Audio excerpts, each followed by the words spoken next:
Commentary. The gospel of truth is joy to those who have received from the Father of the gift of knowing him by the power of the Logos, who has come from the Pleroma and who is in the thought and the mind of the Father. He it is who is called the Savior, since that is the name of the work which he must do for the redemption of those who have not known the Father. The gospel of truth lays out in this first paragraph humanity's problem and the solution. What is the problem? They did not know, have gnosis of, the parent and its nature. I use parent here, because later in the Gospel it explains that it is both father and mother. I also think it helpful to not anthropomorphize deity, since it is indeed ineffable, and to name it father or mother limits the expansive view that such a source should have. However, it is very helpful to understand it as a loving parent. It is likewise excusable, in the 1st century, at the time of Jesus of Nazareth's ministry, that it be called father based on the patriarchal view of that age, time and culture. There are certain key points that need to be mentioned here. The first being the Logos. The Logos in Greek thought was considered the creative aspect of the source. I think it should be called consciousness and therefore can be both word and thought. In other words, the energy that created the universe is consciousness. The consciousness of the parent had ultimate gnosis and conceived and understood everything. Yet, it needed material reality to experience what it knew. This is the reason for individual conscious agents, and the elaborate stage, the cosmos on which this experiential drama unfolds. Indeed, this first paragraph is packed full of substance as it mentions the Pleroma.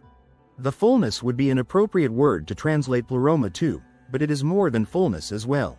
It is everything filled up, and so like Logos being a better language symbol to use than word, Pleroma is better than fullness. If one looks at Colossians chapter 1 verse 19, one finds the reason for using the word pleroma instead of fullness, and in this way the Bible translators would have done well to simply use the Greek word pleroma instead of fullness. It did indeed become a word used often in Gnosticism.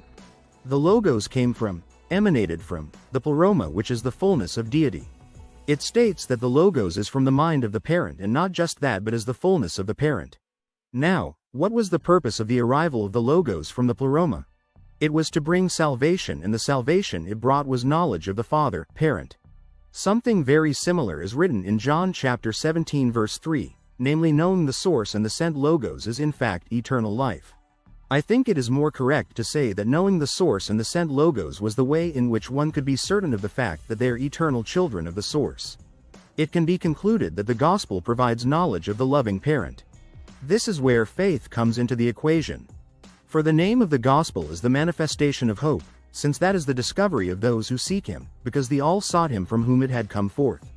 You see, the all had been inside of him, that illimitable, inconceivable one, who is better than every thought. While I am an enthusiast for Hermetic teaching, the all is considered the parent, the source, in that philosophical narrative, but, in the sense of this writing, the all is the creation, and more specifically, humanity. In the book, the Nag Hammadi Scriptures, edited by Marvin Meyer, it is explained that the all refers to the eons in Valentinian Gnostic thought. That is one place that I disagree with the Gnostics to a degree, as I am much more egalitarian in my view of individual conscious agents or souls. I want to be sure that I do not confuse terms using the all. For Valentinians, the all is in layers. There is the divine masculine and feminine, I call the parent, there is the Son, the Logos, and within the Son are the eons, and the eons created humanity. What is important in my view is that ultimately humanity is included in the all. At a practical level, the all, that is each of his conscious agents, is inside of the source, and the source or parent is inside of us. In other words, we are all an aspect of divinity. But in some way, the knowledge escaped us, and we became ignorant of it. It is this ignorance or forgetfulness that is the source of the problem of feeling separated from the divine and thereby uncertain of what lies ahead of death. I will provide my view of what the eons are in the section on making sense out of Gnosticism in the 21st century. This ignorance of the Father brought about terror and fear. And terror became dense like a fog, that no one was able to see. Because of this, error became strong. But it worked on its hylic substance vainly, because it did not know the truth. If indeed there was a fall, it was a fall from knowledge of the truth, and it was the source of terror for some but a cause for concern for all because of the uncertainty that accompanies mortality. I was driven to the dictionary to find the meaning of hylic and found that it simply means material. When it states that it worked on its hylic substance vainly because it did not know the truth, It is simply saying that there is no way within the framework of corporeal, material reality that one could know the truth of our divinity and that we are eternal. There is no way in which one can know of our eternal divine status without mystical revelation to ourselves or from another. The metaphor of fog is a good one because fog obscures vision, however it has variable densities. It can go all the way from a slight mist to a dense fog. With former one can see as much as the eye is capable of, though muted and less sharply defined. The latter, dense fog, can obscure objects that are very close, and not much of the landscape can be identified. As we progress through various levels of awakening and enlightenment, the fog becomes less and less dense. We have all experienced fog of different densities, and we can understand the power of the metaphor, and how it can relate to the spiritual plane. It was in a fashioned form while it was preparing, in power and in beauty, the equivalent of truth. This then, was not a humiliation for him, that illimitable, inconceivable one. For they were as nothing, this terror and this forgetfulness and this figure of falsehood, whereas this established truth is unchanging, unperturbed and completely beautiful. The false terror and forgetfulness were really nothing, as they would only exist in the mind of the All, which is all of the conscious agents that are incarnate in material reality. There was an unchanging truth of our divinity all along. The truth was never in question in the spiritual realm. The truth needed to be delivered to the individual by the Logos, whether indwelling the mystic, or proclaimed by Jesus of Nazareth. The proclamation came about when he was certain of his indwelling Logos, and that he came from the source as a messenger. I would like to examine Hermetic teaching as found in the little book, the Kybalion. It is well worth your examination if the message found in the Gospel of Truth resonates with you. I am going to revert to a different meaning of the All, as found in the Kybalion. The All is similar to the parent, father and mother, in the Gospel of Truth. So, with this quote, when you read the All, think of it as the ineffable creative source. So, do not feel insecure or afraid. We are all held firmly in the infinite mind of the All, and there is naught to hurt us or for us to fear. There is no power outside of the All to affect us. So we may rest calm and secure. There is a world of comfort and security in this realization when once attained. Then, calm and peaceful do we sleep, rocked in the cradle of the deep, resting safely on the bosom of the ocean of infinite mind, which is the All.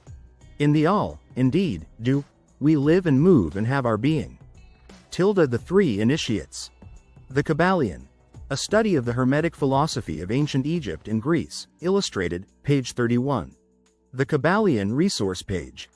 Kindle edition. I think the above is a perfect description of what the writer of Hebrews called the Sabbath rest.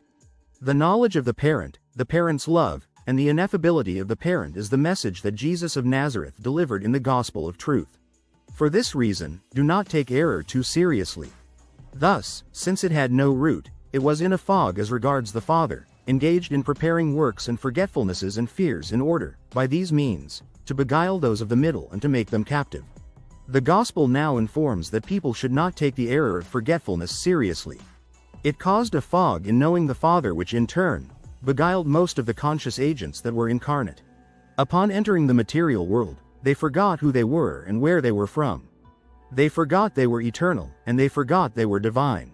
The reason for this will be explained a little farther on, but know that the fog, the forgetfulness, has a purpose in the parent, and we as individual souls, individual conscious agents, are an active participant in the forgetfulness as well as awakening from it. The forgetfulness of error was not revealed. It did not become light beside the Father. Forgetfulness did not exist with the Father, although it existed because of him. What on earth could it mean that forgetfulness existed because of the Father? What would the parent need of our forgetfulness? Well, it is simply this. The parent is ineffable cosmic mind. It is the foundation of all existence. The universal mind contains all knowledge. What it does not contain is experience. This is the purpose of individual souls or individual conscious agents. The parent dwells within us to experience its knowledge. This will be discussed further on as this commentary progresses. What exists in him is gnosis, which was revealed so that forgetfulness might be destroyed and that they might know the Father, since forgetfulness existed because they did not know the Father. If they then come to know the Father, from that moment on forgetfulness will cease to exist. Here you have the importance of knowledge, Greek gnosis. Knowledge exists in the source. Knowledge exists in the parent. Therefore, once the knowledge of the parent is revealed and believed, the forgetfulness of who and what we are, and where our origin is, we then are able to transcend our material reality and maintain faith in our divinity. With knowledge, forgetfulness ceases. This knowledge allows us to evolve into a being that is more like the parent. It allows us to evolve into a being of love, joy and peace. One that can in ever-increasing ways begin to love the other as we experience the parent's knowledge. That is the gospel of him whom they seek, which he has revealed to the perfect through the mercies of the Father as the hidden mystery, Jesus the Christ. Through him he enlightened those who were in darkness because of forgetfulness. This sounds very Pauline in language and nature. This would be the reason that Paul called Jesus the firstborn of many siblings. He was the one who would be made aware of the indwelling Logos, our innate divinity, and our eternal life, and would subsequently be the one to proclaim that message. The knowledge of that does have its moral imperatives when understood correctly and fully. That is why he taught love and forgiveness. These are qualities that should come naturally to the one who has been able to remember who he really is. The one who has gained knowledge of the Father. That is real gnosis. He enlightened them and gave them a path. And that path is the truth which he taught them. For this reason error was angry with him, so it persecuted him. It was distressed by him, so it made him powerless. He was nailed to a cross. He became a fruit of the gnosis of the Father. He did not, however, destroy them because they ate of it.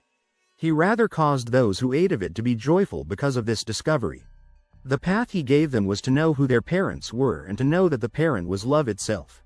The path he gave them was one that would cause them to look out for the downtrodden.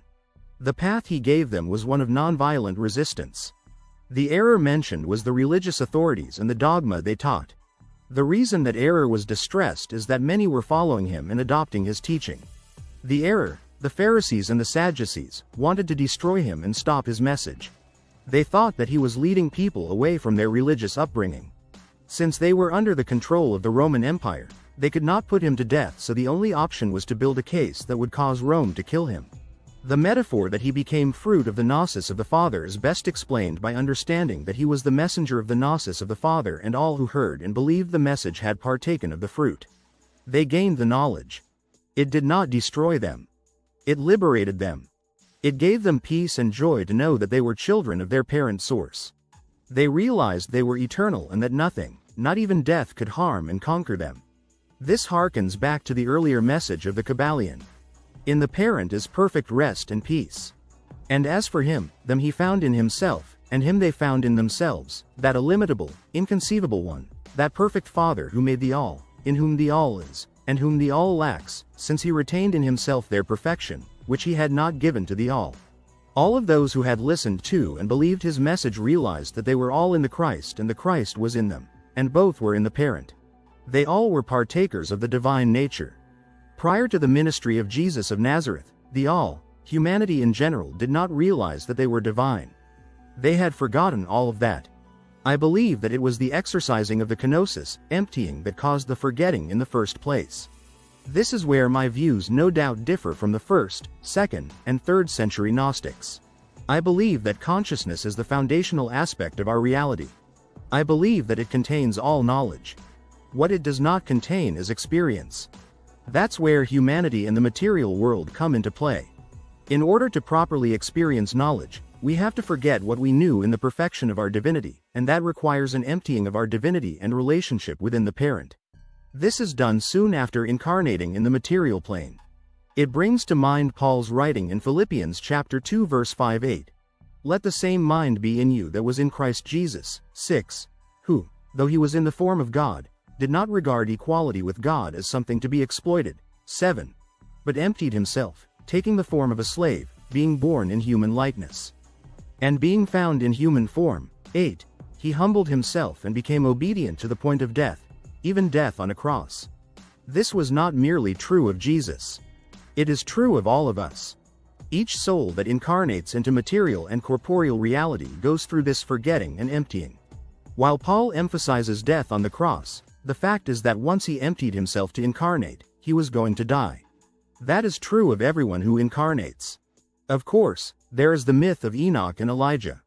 Whether true or not, and I could speculate in a wild way here, but will simply say that from experience and observation all who incarnate will at some point die.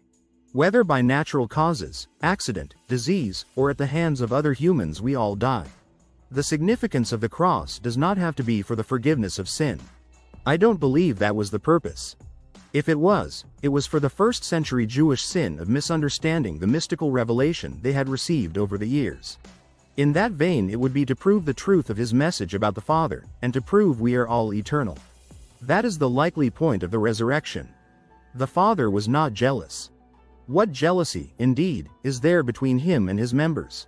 For, even if the eon had received their perfection, they would not have been able to approach the perfection of the Father, because he retained their perfection in himself, giving it to them as a way to return to him and as a gnosis unique in perfection.